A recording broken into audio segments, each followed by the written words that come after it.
جہلم کا مرزا، پورے دنیا کے اندر اس عورت کی مذمت کی گئی، نور پور شرما کے بیان کی پوری دنیا کے مسلمانوں نے مذمت کیا، پوری دنیا کے مسلمانوں نے، حکومتوں نے، پہلا موقع آیا عربوں نے پاؤں کے ساتھ پاؤں، کندھے کے ساتھ کندھا ملا کے مسلمانوں نے ایک موقف اختیار کیا۔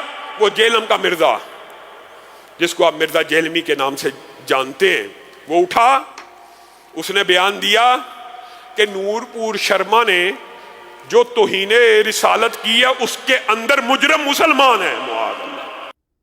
تو یہ پہلا مجرم تو وہ مسلمان ہے جو کسی کے ریلیجن کے بارے میں اس طریقے سے لائیو ٹی وی پروگرام کے اندر آ کے بات کر رہا ہے۔ یہ کیسا بدبخت آدمی ہے، یہ کیسا بے ایمان ہے، یہ کیسا ظالم ہے۔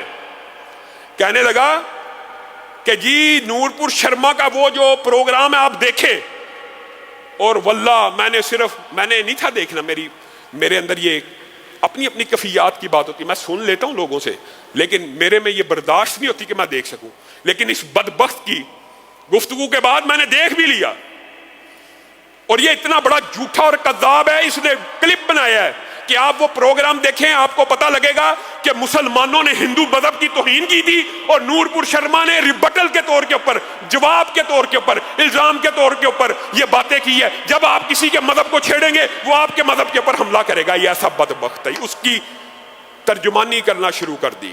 یہ تو ایک سٹیٹمنٹ دی، اس کے بعد اس کے اوپر مقدمہ قائم ہوا، اس نے آفیشلی آ کے معافی بھی مانگ لی، وہ ہاتھ جوڑ کے اپنی زندگی کی بھیک بھی مانگ رہی ہے، اور وہ جو سٹیٹمنٹ بھی دی اس نے وہ ریبٹل کے طور پر دی، جذبات میں آ کے۔ جب آپ کسی کے ریجن پر حملہ کریں گے اس کے جواب میں وہ آپ کے ریجن پہ حملہ کرے گا۔ کوئی آرگنائز طریقے سے یہ کام نہیں چلا تھا، ایک حادثاتی طور پہ ٹی وی ٹاک شو میں ہو گیا، اور اس کے اوپر ایکشن بھی لے لیا بی جے پی نے۔ اس کی ترجمانی کس کی؟ نور پور شرما کی۔ میں نے پورا پروگرام دیکھا، اللہ کی قسم کسی مسلمان نے نور پور شرما کو اکسانا تو دور کی بات ہے، رائی برابر بھی نہیں چھیڑا، اور نہ کسی نے ہندو مذہب کی رتی برابر توہین کی۔ یہ اس قدر جھوٹا ہے، یہ اس قدر کذاب ہے۔ پہلے یہ صحابہ کی عصمت کے اوپر حملہ آور ہوا، اب یہ بتائیے پھر ہم کہتے ہیں رافضی ہے بے ایمان، تو لوگ کہتے ہیں آپ اس کو رافضی کیوں کہتے ہیں؟ امہات المومنین کی توہین ہو چکی، اور یہ وہ توہین کرنے والے کا نمائندہ بن گیا، اور نمائندہ بن کے کہہ رہا ہے، اور یہ اتنا بڑا جھوٹا ہے۔ جب بھی اس کو کہا جائے تو نے یہ کہا تھا، اگلے دن کلپ بنا لیتا ہے، میں نے یہ نہیں تھا کہا، میں نے یہ کہا تھا۔ اس کا سیاق و سباق جھوٹ کے اوپر جھوٹ۔ ہمارے ساتھیوں کے اوپر صحابہ سے زیادہ آزمائشیں آئی ہیں، ہم نے اس کی گرفت کی تو کہنے لگا یہ مطلب نہیں تھا، اس کا مطلب یہ تھا، پھر جھوٹ۔ قادیانی جی اہل کتاب سے بہتر ہیں، گرفت کی، اور میں نے یہ نہیں تھا کہا، پھر جھوٹ۔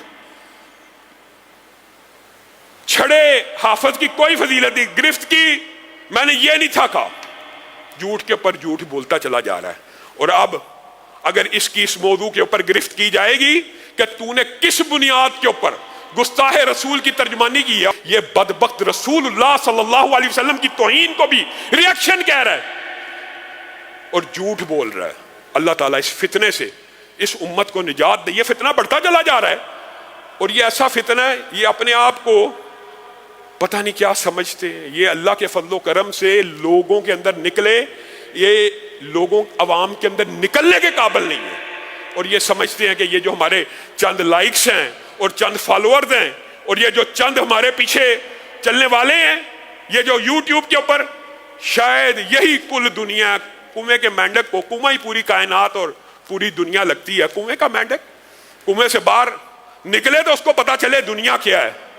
یہ ہر وقت صحابہ کی الاف ہرزہ سرائی، آج حرمت رسول کے موقع کے اوپر جب امت کے ایک ہونے کا وقت تھا، اس کے اندر بھی اپنے غداروں کو پہچانیے، آپ کی پشت کے اوپر جو چھرا گھونپ رہے ہیں ان کو پہچانیے۔ یہی وہ لوگ ہیں، یہی وہ لوگ ہیں